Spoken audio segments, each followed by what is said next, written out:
Thank you for joining me on this adventure. Your presence means the world to me. We extend a warm welcome to you as we discuss and analyze Hilde Eisler in this video. Hilde Eisler, born Brunhilde Rothstein, 28 January 1912, 8 October 2000, was a political activist and journalist. In 1956, she took over as editor-in-chief of Das Magazin, a lifestyle and fashion magazine in the German Democratic Republic, East Germany, noteworthy according to Eisler herself when interviewed in 1988 as the first and for some years the only magazine in East Germany to feature nude pictures. Eisler is sometimes described as a German journalist of Jewish provenance. She was born in what was, at the time, the Austro-Hungarian Empire. Because of the frontier changes mandated in 1919, as a young woman she carried not a German or Austrian passport, but a Polish one. She did come from a Jewish family, though on account of her non-stereotypical blonde hair and blue eyes this was not immediately obvious to Gestapo officers and other government officials with whom, usually on account of her record of communist involvement, she came into contact after the Nazi power seizure of 1933. She spent most of 1935 in prison and escaped into exile from Germany in 1936.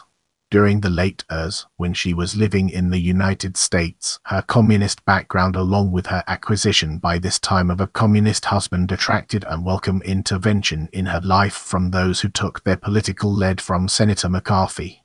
At the end of June 1949, she was expelled from New York and returned to Berlin. Let's now turn our attention to family provenance and childhood and examine its role within the larger context. Brunhilde Rothstein was born in Ternopil, a major city and administrative center in the eastern part of Galicia, which at that time was part of the Austro-Hungarian Empire. Her father was a Jewish merchant, and it was in connection with his work that when she was 6 months old the family relocated to Antwerp in Belgium. 2 years after that war broke out and her father was conscripted into the Austrian army but would survive the experience. Her mother now found herself identified as an enemy alien, and in 1914 the two of them moved again, this time to Frankfurt am Main in Germany, where her mother's parents had been based for many years. It was in Frankfurt that Brunhilde Rothstein grew up, in moderately comfortable circumstances. She attended the city's Jewish Lyceum secondary school and was a member of the Jewish Pathfinder Association. She would later describe her childhood in Frankfurt as beautiful and protected, eine unbittet Kindheit. Prepare yourself for an in-depth analysis of work and politics in this section. She undertook a training in the book trade, after which, still aged only 18, she moved to Berlin where, between 1930 and 1934, she was employed by the Marx Engels publishing house. The period was one of growing political awareness. In 1931, Brunhilde Rothstein joined the Communist Party. In January 1933, the Nazi Party took power and lost no time in transforming Germany into a one-party dictatorship. The Reichstag fire at the end of February 1933 was immediately blamed on communists, and it was individuals and institutions connected with the now illegal Communist Party that found themselves at the top of the government target list. The Marx Engels publishing house, where Rothstein worked, was owned by the Moscow-based Marxism-Leninism Institute, and the Nazis closed it down. Acting on instructions from the institute back in Moscow, she now went each day to the main public library in central Berlin, where she borrowed and copied out any articles she could find on or by Karl Marx, then delivering the copies to the Soviet embassy. This activity ceased after the library director banned her because, as he put it, he did not want a nice German girl corrupted with Marxist literature. It was as she recalled the incident many years later that she wryly added that, with her blonde hair and blue eyes, it would never have occurred to anyone that she might be Jewish.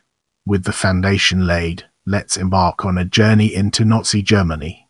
The party Central Committee then ordered her to Basel to work with an operation that involved producing disguised anti-fascist literature. She was to work as a courier, traveling back into Germany with the leaflets in her luggage. She managed 12 such missions, but early in 1935 she was caught on the 13th trip. There followed a year in prison and a trial for treason. Although most sources indicate that the imprisonment came after the trial, Eisler's own recollection, published in an interview in 1988, indicates that once the case came to trial, the decision was taken to deport her to Poland, since she had a Polish passport. It would certainly have been quite usual, at this time, for someone caught smuggling communist literature into Germany to spend a year in pre-trial investigative detention before facing trial and sentencing. In any event, early in 1936 she was taken to Poland, one of a group transported in sealed railway trucks in Plombayetenbahnwagen as far as Frankfurt and der Oder, not, at that time, a frontier city, where they were transshipped into open lorries trucks, while Frankfurters threw stones at them. The trucks nevertheless deliver them to Poland, from where, helped by relatives, Brunhilde Rothstein made her way via Prague to Paris, where she arrived before or during 1937. As we enter this new phase, let's analyze French exile from different angles and evaluate its significance. Paris was by now established informally as the western headquarters of the German Communist Party in exile. In 1937 she started working for Deutsche Freiheitssender 29.8, a radio operation which provided broadcasting facilities for and on behalf of the Republican side in the Spanish Civil War.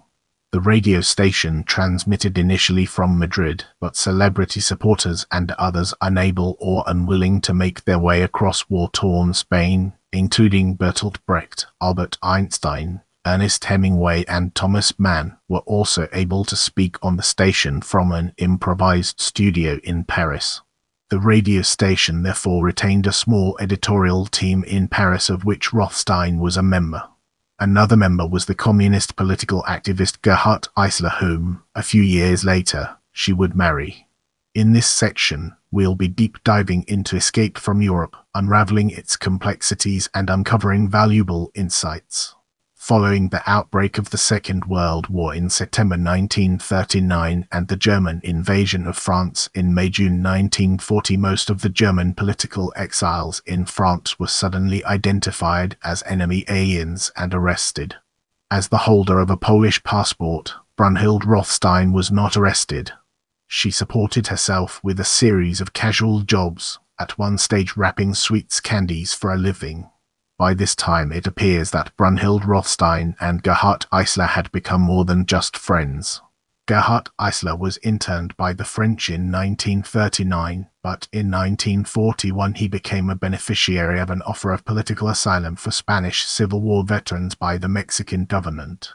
He was now permitted to emigrate from France to Mexico, with Rothstein, who was registered on relevant documentation as his fiancée. Their destination changed when the ship on which they were traveling was torpedoed, with the result that they ended up not in Mexico but in Trinidad, where the British promptly interned them. After some weeks they were permitted to resume their journey, now required to board a ship to New York City. Despite being in possession of a transit permit, they were then interned for 3 months on Ellis Island, since 1892 New York's and the United States' principal immigration station. A fellow internee was Anna Segers. The country was still formally not participating in the war, but the government had nevertheless recently issued a blanket ban on German or Austrian nationals seeking to travel to Latin America via the United States of America. Several months later, following a successful lobbying campaign by stateside friends, Eisler and Rothstein were permitted to enter the United States on a short-term permit. Over the next few years their short-term permits were repeatedly renewed. On 24 August 1942 Rothstein married Eisler as his third wife and they made their home in the Queens district of New York. Brace yourself for an enlightening exploration of expulsion from America as we dive into its profound implications.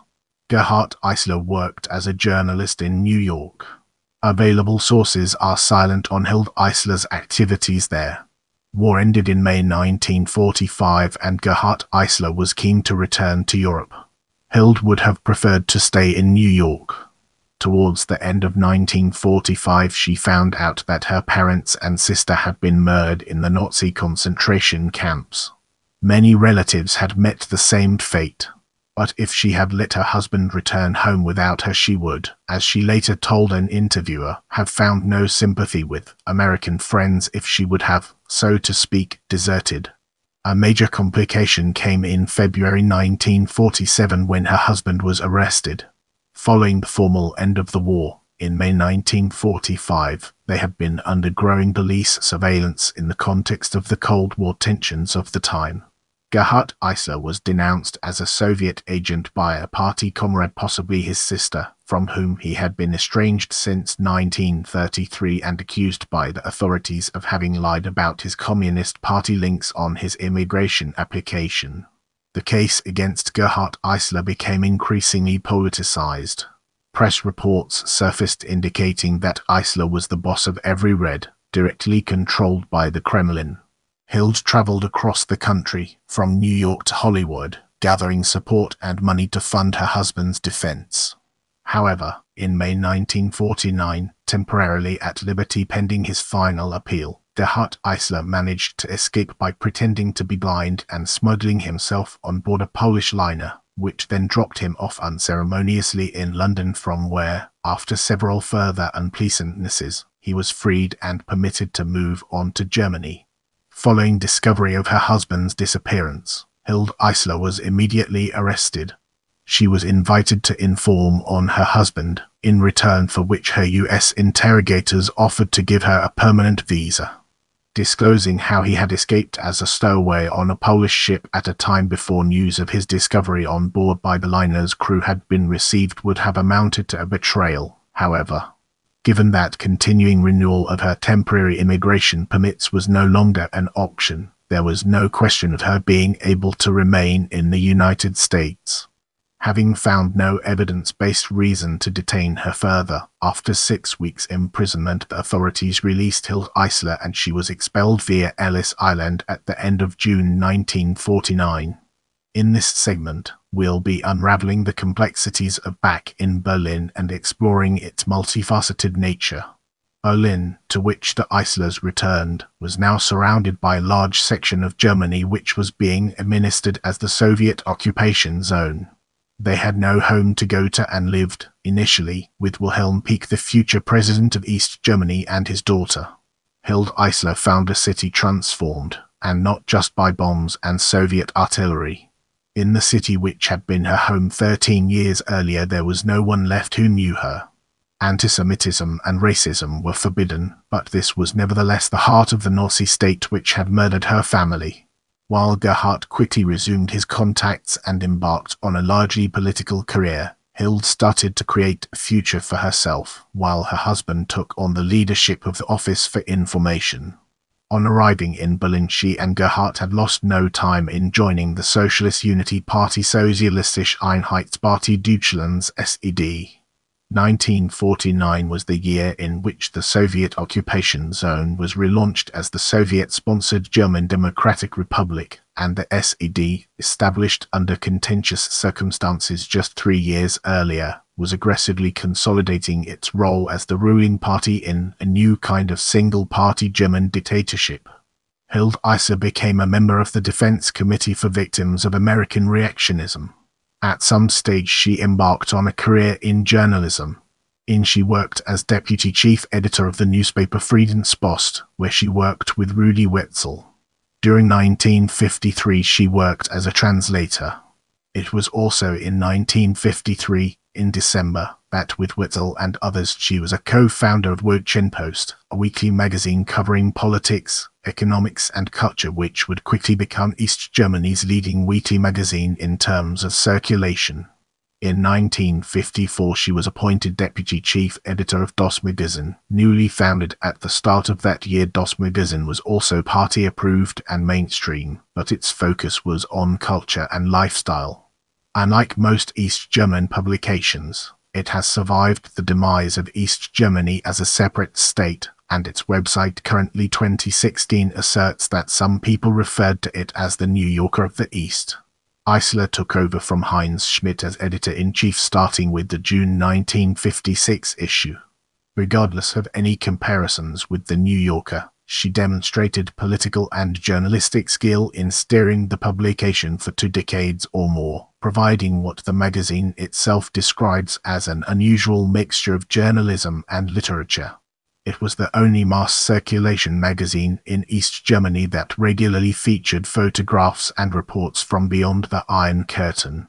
Eisler's time in New York and her talent for networking meant that she had contacts with foreign writers that other editors lacked, and Das Magazin published contributions on fashion from Vienna, London, and Florence. According to Eisler, it was nevertheless the nude pictures which attracted the most reader reaction. One correspondent asked why there were no pictures of naked men, and another reader complained that in a previous edition the only naked picture had been one showing the subject from behind. Even if the subject matter was non-political, it is noteworthy that the publication acknowledged and published some critical letters along with the adulatory ones. Hilde Eisler retired in 1976 or 1979, sources differ, but retained her links with Das Magazin till her death in 2000. Moving on to the next segment, we have awards and honors. 1965 Patriotic Order of Merit in bronze or silver, 1977 Patriotic Order of Merit in gold, 1982 Order of Karl Marx, 1987 Patriotic Order of Merit gold clasp. Don't forget to hit that notification bell so you never miss an update from my channel.